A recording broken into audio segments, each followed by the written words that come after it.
O que dirige sua vida? Percebi que o que faz os homens correrem atrás do sucesso é a inveja. Eclesiastes, capítulo 4, versículo 4. O homem sem propósitos é como um barco sem leme, um vira-lata, um nada, um ninguém. Thomas Carlyle. A vida de todo indivíduo é dirigida por algo. A maioria dos dicionários define o verbo dirigir como guiar, controlar, direcionar. Se você está dirigindo um carro, batendo um prego ou rolando uma bola de golfe, estará naquele momento guiando, controlando e direcionando. Qual a força motriz que dirige sua vida? Neste exato momento, é possível que um problema, uma urgência ou o fim de um prazo determinado estejam dirigindo você. É possível que uma lembrança dolorosa, um temor ou uma crença inconsciente também o estejam dirigindo. Centenas de circunstâncias, valores e emoções podem dirigir sua vida. Eis aqui 5 dos mais comuns. Muitos são dirigidos pela culpa. Algumas pessoas passam a vida inteira fugindo do remorso e ocultando a vergonha. Dirigidas pela culpa, são manipuladas pelas lembranças. Permitem que o passado controle o futuro e frequentemente punem a si mesmas, sabotando o próprio sucesso. Quando Caim pecou, sua culpa afastou-o da presença de Deus, que disse: "Você será um fugitivo errante pelo mundo." Esse quadro descreve a maioria das pessoas hoje em dia, a andar pela vida sem propósito. Somos produto do nosso passado, mas não precisamos ser prisioneiros dele. O propósito de Deus não é restringido pelo nosso passado. Ele tornou um assassino chamado Moisés num líder e um covarde chamado Gideão num corajoso herói. E também pode fazer coisas maravilhosas com o restante de sua vida. Deus é especialista em dar às pessoas um novo começo. A Bíblia diz: "Como é feliz o homem que tem suas desobediências perdoadas e seus pecados cobertos." Muitos são dirigidos pelo ressentimento e pela raiva. Algumas pessoas apegam-se a mágoas sem jamais superá-las. Em vez de aliviar a dor por meio do perdão, revivem-na continuamente em pensamento. Quando dirigidas pelo ressentimento, calam-se e interiorizam a raiva, enquanto outras se irritam e agridem outros. Ambas as reações são nocivas e inúteis. O ressentimento sempre machuca mais o ofendido que a pessoa que o ofendeu. Enquanto o ofensor provavelmente já esqueceu o insulto e seguiu em frente, você continua angustiado em sua dor, perpetuando o que aconteceu. Ouça, aqueles que o magoaram no passado não poderão continuar a feri-lo, a menos que você se agarre à dor por meio do ressentimento. O que passou, passou. Nada pode mudar o passado. Você apenas se machuca com a amargura. Para o próprio bem, aprenda com o passado e então esqueça. A Bíblia diz: "Ficar desgostoso e amargurado é loucura, é falta de juízo que leva à morte." Muitos são dirigidos pelo medo. Seus temores provavelmente resultam de experiências traumáticas e de expectativas fantasiosas, do crescimento num lar extremamente severo ou mesmo de predisposição genética. Independente do que tenha causado tal situação, pessoas dirigidas pelo medo com frequência perdem grandes oportunidades por terem medo de correr riscos. Em vez disso, comportam-se de maneira cautelosa, evitando arriscar-se e tentando manter o status quo. O medo é o encarceramento voluntário que o impedirá de se tornar no que Deus pretende que você seja.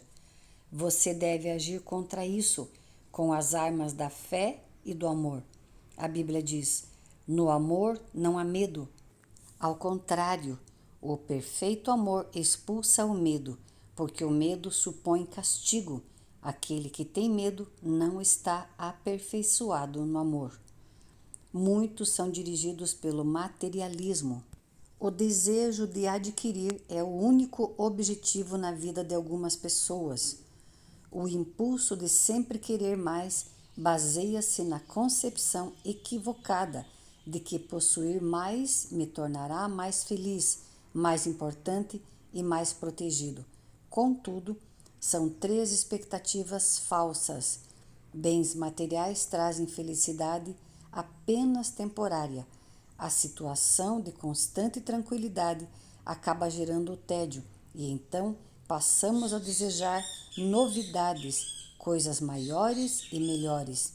Também é um mito a concepção de que, quanto mais bens adquirir, mais importante serei. Autoestima e riquezas materiais não são sinônimos. Esse valor não é determinado por nossas posses, e Deus deixa claro que as coisas mais valiosas da vida não são os bens materiais. O mito mais comum a respeito do dinheiro é o de que, quanto mais dinheiro se tem, mais protegido se está. Isso não é verdade. Riquezas podem ser perdidas num piscar de olhos por uma quantidade considerável de fatores que fogem do nosso controle. A verdadeira segurança só pode ser encontrada naquilo que jamais poderá ser tomado de você: seu relacionamento com Deus. Muitos são dirigidos pela necessidade de aprovação. Algumas pessoas permitem que expectativas alheias de pais, cônjuges, filhos, professores ou amigos controle sua vida. Muitos adultos ainda tentam ganhar a aprovação de pais que nunca estão satisfeitos. Outros são dirigidos pela pressão social, sempre preocupados com o que os outros podem pensar. Infelizmente, os que seguem a multidão quase sempre acabam perdidos nela. Não conheço todas as chaves do sucesso, mas uma chave para o fracasso é tentar satisfazer a todos. Ser controlado pela opinião dos outros é uma forma segura de jamais atingir os propósitos de Deus para a sua vida. Jesus disse: ninguém pode servir a dois senhores. Outras influências ainda podem dirigir sua vida, mas todas levam ao mesmo impasse: potencial não aproveitado, estresse desnecessário e uma vida não realizada. Esta jornada de 40 dias mostrará como ter uma vida dirigida por propósitos, uma vida guiada, controlada e direcionada pelos propósitos de Deus. Nada é mais importante que conhecer os propósitos de Deus para a sua vida, e nada pode compensar o prejuízo de não conhecê-los, nem o sucesso, nem as riquezas, nem a fama, nem os prazeres. Sem um propósito, a vida não passa de movimento sem sentido, uma atividade sem direção ou uma série de acontecimentos sem motivo. Sem um propósito, a vida é banal, mesquinha e inútil. As vantagens de uma vida dirigida por propósitos. Há 5 grandes vantagens em se viver uma vida com propósitos. Conhecer o propósito de sua vida faz com que ela tenha sentido. Fomos feitos para alcançar algum significado na vida. Por isso, tantas pessoas recorrem a métodos questionáveis como a astrologia e a psicologia para descobri-lo. Quando a vida faz sentido, você pode suportar quase tudo. Do contrário, ela se tornará insuportável. Sem Deus, a vida não tem propósito. Sem um propósito, a vida não faz sentido. Sem um sentido, a vida não tem relevância nem esperança. Na Bíblia, diversas pessoas expressam sua falta de esperança. Isaías queixou-se: tenho-me afadigado sem qualquer propósito, tenho gastado minha força em vão e para nada.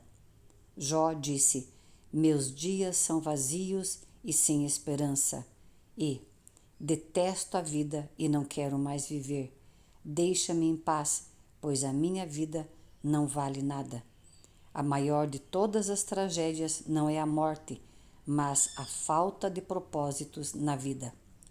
A esperança é tão essencial para a vida quanto o ar e a água. É preciso esperança para lutar. O Dr. Bernie Siegel descobriu que podia prever qual dos pacientes com câncer apresentaria melhoras ao perguntar: você quer viver até os 100 anos de idade? Os que tinham profunda noção de propósito de vida respondiam que sim, e eram aqueles com maiores probabilidades de sobrevivência. A esperança é gerada naquele que tem propósitos. Se você tem se sentido sem esperança, não desista. Mudanças maravilhosas acontecerão em sua vida quando você começar a viver com propósitos. Deus diz: sei os planos que tenho para vocês, planos para o bem e não para lhes causar aflição. Eu lhes darei esperança e um futuro promissor. Talvez você esteja com a sensação de estar enfrentando um problema insolúvel, mas a Bíblia diz: Deus é capaz de fazer muito mais do que nós jamais ousaríamos pedir ou mesmo imaginar, infinitamente além de nossas mais sublimes orações, anseios, pensamentos ou esperanças. Conhecer seu propósito simplifica a vida. Ele define o que você faz e o que não faz. O propósito é o padrão pelo qual você avalia suas ações, para saber as que são essenciais e as que não são. Basta perguntar: essa ação me ajudará a cumprir o propósito de Deus para a minha vida? Sem um propósito claro, ficamos sem alicerce para fundamentar as decisões, dividir o tempo e empregar os recursos. A tendência será tomar decisões com base nas circunstâncias, nas pressões do momento ou nas variações de humor. Quem não conhece seu propósito exagera nas atividades e isso causa estresse, fadiga e conflitos. É impossível fazer tudo o que as pessoas querem que você faça. Seu tempo é suficiente apenas para fazer a vontade de Deus. Se não consegue realizá-la por completo, significa que está tentando fazer mais do que Deus pretendia que fizesse, ou possivelmente está assistindo muito a programas de televisão. Uma vida dirigida por propósitos conduz-nos a um estilo de vida mais simples e a uma agenda mais equilibrada. A Bíblia diz: a vida cheia de ostentação e pretensiosa é uma vida vazia. A vida despretensiosa e modesta é uma vida plena. Isso também leva à paz de espírito. Tu, ó Senhor, dás a paz e prosperidade às pessoas que têm uma fé firme, às pessoas que confiam em Ti. Conhecer seu propósito ajuda a estabelecer prioridades. Isto faz com que os esforços e energias se concentrem no que é importante. Você se torna eficiente ao ser seletivo. Faz parte da natureza humana distrair-se com assuntos de menor importância. Fazemos de nossa vida um jogo. Henri David Thoreau observou que as pessoas vivem num desespero silencioso, mas hoje uma melhor descrição seria distração sem objetivos. Muitas pessoas são como giroscópios, rodopiando num ritmo frenético sem jamais chegar a lugar algum. Sem um propósito definido, você ficará mudando de rumo, de emprego, de relacionamentos e de igreja, na esperança de que cada mudança seja definitiva ou preencha o vazio em seu coração. Você pensa, talvez seja diferente desta vez, mas isso não resolve o verdadeiro problema, que é a falta de foco e de propósito. A Bíblia diz: não viva de forma insensata nem alienada. Certifique-se de que você compreende a vontade do Senhor. A capacidade de concentração pode ser verificada na luz. A luz difusa tem impacto e energia reduzidos, mas você pode concentrar o foco. Com uma lente de aumento, os raios de sol podem ser concentrados a ponto de atear fogo à grama ou a um pedaço de papel. Quando a convergência da luz é maior, como o raio laser, ela pode até cortar o aço. Não há nada tão poderoso quanto uma vida direcionada, isto é, vivida com um propósito. Os homens e mulheres que mais influenciaram a história estavam concentrados numa direção. O apóstolo Paulo, por exemplo, difundiu o cristianismo no Império Romano praticamente sozinho. Seu segredo era uma vida direcionada. Ele disse: estou concentrando minhas energias unicamente nisto. Esquecer o que já passou e avançar para o que está à minha frente. Se você quer que sua vida cause impacto, dê-lhe uma direção. Pare de andar em círculos. Pare de tentar fazer de tudo. Faça menos. Elimine até mesmo as boas atividades, concentrando-se apenas no que for mais importante. Jamais confunda atividade com produtividade. Você pode estar ocupado sem ter um propósito, mas para quê? Paulo disse: aqueles de nós que almejam tudo que Deus tem para nós, permaneçam concentrados nesse alvo. Conhecer seu propósito traz motivação. O propósito sempre produz entusiasmo. Nada mais estimulante que um propósito claro. No entanto, a paixão se esvai quando falta propósito. Até mesmo levantar-se da cama se torna um fardo.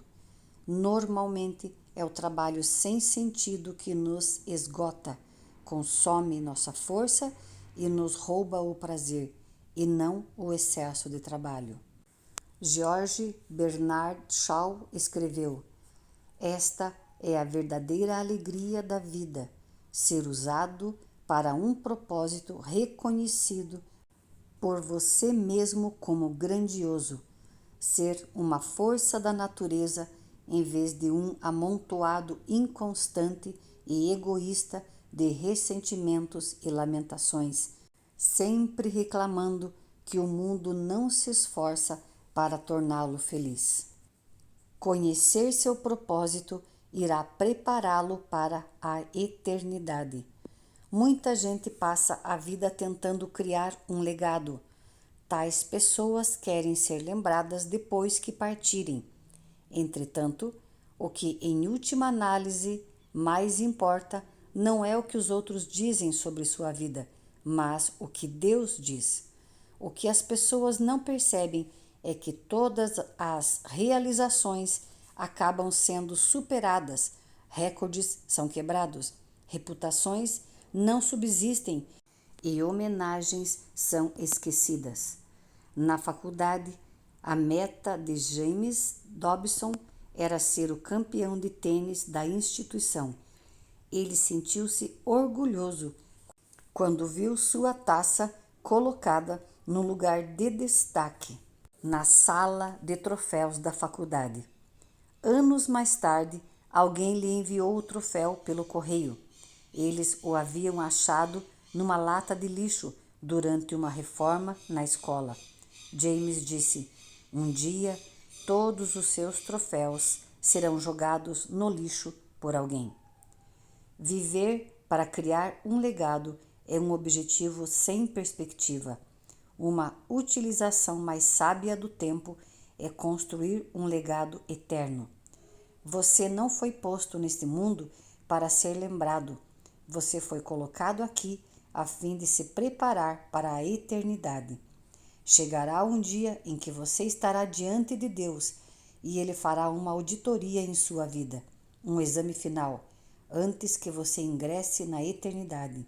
A Bíblia diz: lembrem-se, cada um de nós comparecerá diante do tribunal de Deus. Sim, cada um de nós terá que prestar contas de si mesmo a Deus.